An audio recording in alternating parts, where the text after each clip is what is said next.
Earlier today, there were peace negotiations between a Russian delegation and a Ukrainian delegation in Turkey. And I have to say this, there is no other way to say this. The Russian delegation absolutely, miserably cucked themselves. The Russian ambassadors called the meeting constructive.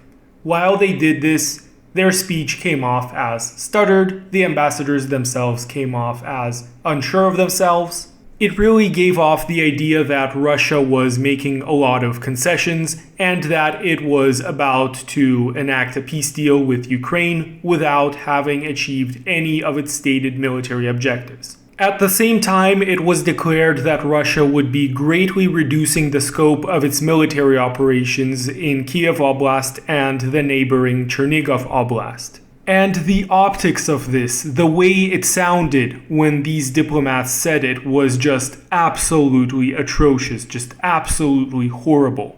Essentially, the Russian delegation asked Ukraine to abide by the Geneva Convention and to not torture any more of its POWs. And this is where I have to really ask the Russian government, what the fuck are their diplomats smoking? Russia's stated goals at the beginning of this military operation and ever since have been perfectly clear.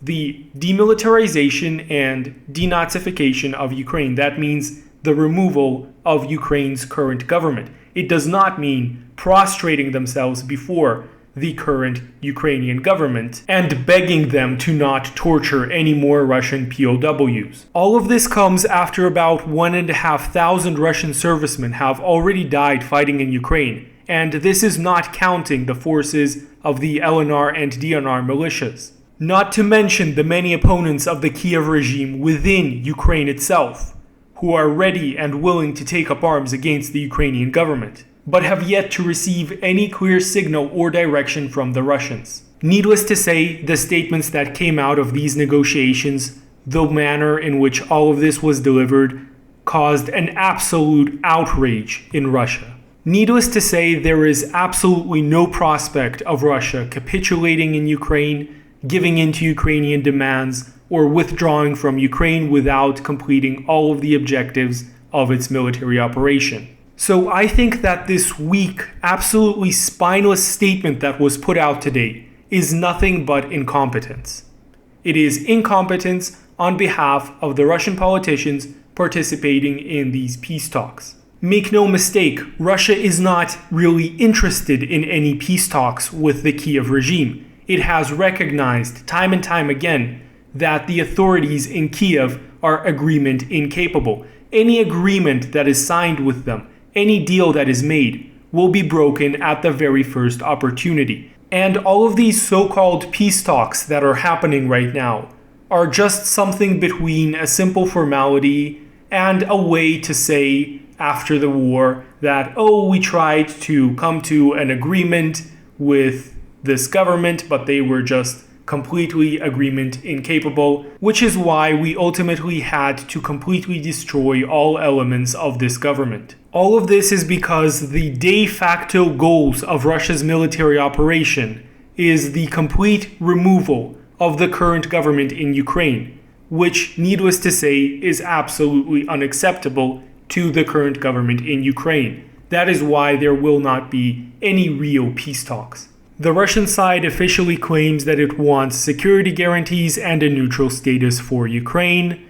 It claims that it wants Ukraine to not be a part of any military alliance. But realistically, nobody in the Russian government will seek these terms beyond just paying lip service to them, not after so many Russian soldiers have already died fighting in the Ukraine war, not after the amount of damage that the whole Russian economy has sustained, all of which were obviously planned and prepared for long before this military operation began. The only plausible political future that Ukraine has now is to essentially be a part of the Russian bloc. The events that are happening on the ground in Ukraine show Russia in a position of strength, something that is diametrically opposite to the utter disaster that were these aforementioned peace negotiations. The Russian military isn't about to surrender or concede anything, not after spending so many weeks destroying Ukrainian fuel depots ammunition depots, and actively trying to starve the Ukrainian military of ammunition and fuel. Just a few days ago, the Russian military announced that it would allow Russian volunteers who have combat experience to participate in the fighting in Ukraine. We're also seeing the creation of provisional governments in captured towns, cities, and regions. This is only just now starting to happen. And that's a clear sign as any that this war of attrition, that's what it's basically become, is nowhere near its end. It is, if anything, only just beginning. And I am very confident that this stated drawdown of Russian forces from Chernigov and Kyiv Oblast is being done for one very specific reason, and that is Russia is going to crack down hard on the Ukrainian forces in the Donbass region. All evidence points towards the fact that this is going to happen very soon. Mariupol is almost completely secured.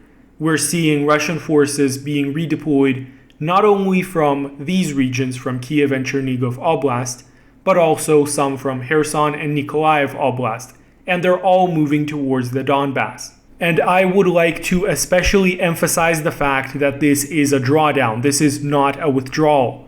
Russian military operations in these areas, in Kiev and in Chernigov, will continue. They will just continue at a slower pace. There won't be any offensives in these areas for the foreseeable future, but the Russian military is not going to give up the positions that it has secured.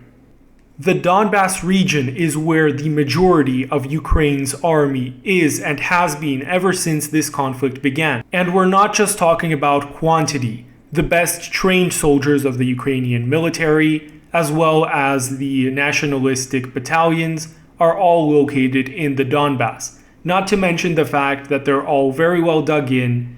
All of the fortifications that have been constructed there have been built up over the course of 8 years ever since the Ukraine crisis began.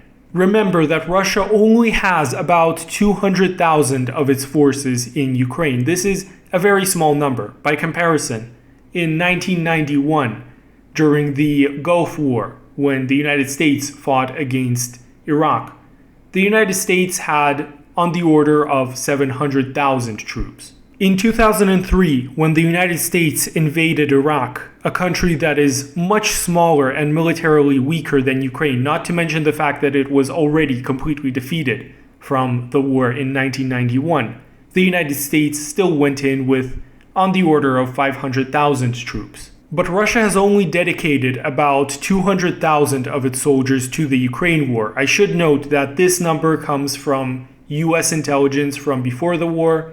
We haven't really received any numbers from the Russian side. In any event, the Russian army in Ukraine is not large enough to be everywhere at once. That's why it's all moving towards the Donbass region now. For about a week up until this point, we've heard various Russian military officials, ex-generals, talk about the fact that the battles going on in Kiev, in Chernigov, they're not really that important. The Donbass region is much more important, and that is why the majority of Russian forces are now redeploying to that location. In any event, I predict that in about 1 to 2 weeks, there will be massive, and I mean massive, battles going on in the Donbass region. We are talking about battles that are much, much larger than anything we have seen up until this point. And the only way in which all of this can end is the complete destruction of all Ukrainian military formations in the Donbass. Because at the end of the day, no matter how many soldiers Ukraine has in the Donbass, no matter how well trained, how well equipped they are, no matter how determined they are, an army cannot survive without fuel supplies, without communications, without ammunition, all of which has been actively targeted by the Russian military over the last several weeks. So that is where we are right now. The destruction of the Ukrainian army in Donbass is near, but it should be noted that the Russians have no reason to rush this. On the contrary, the more time that Russia spends destroying Ukrainian fuel depots, ammunition supplies, the more dire the situation of the Ukrainian forces in Donbass will become. And after Ukrainian formations in the Donbass are encircled and destroyed, there will be essentially nothing stopping the Russians from continuing to roll over the rest of Ukraine all the way up until the Dnieper and even beyond. So this is where we are right now. This is a war of attrition. It's a war that will continue for some time. It will not end in 1 month or in 2 months. It probably won't end in 3 or 4 months either. This conflict will continue for some time. But there is only one logical conclusion to this war, and that is the complete destruction of the current Ukrainian government. Russia has set up its own goalposts to reach this final destination, and we are slowly moving through these goalposts. The next goalpost is the destruction of Ukrainian formations in the Donbass. At least that is how I see all of these events that are unfolding before our eyes. Once again, and I keep saying this, I am by no means an authority on these matters. I'm just a regular guy who does these sorts of amateur analyses. In any case, I hope that you found this video interesting and informative. If you enjoyed this video, be sure to hit the like button, and please check out my Rumble channel. Link is in the video description.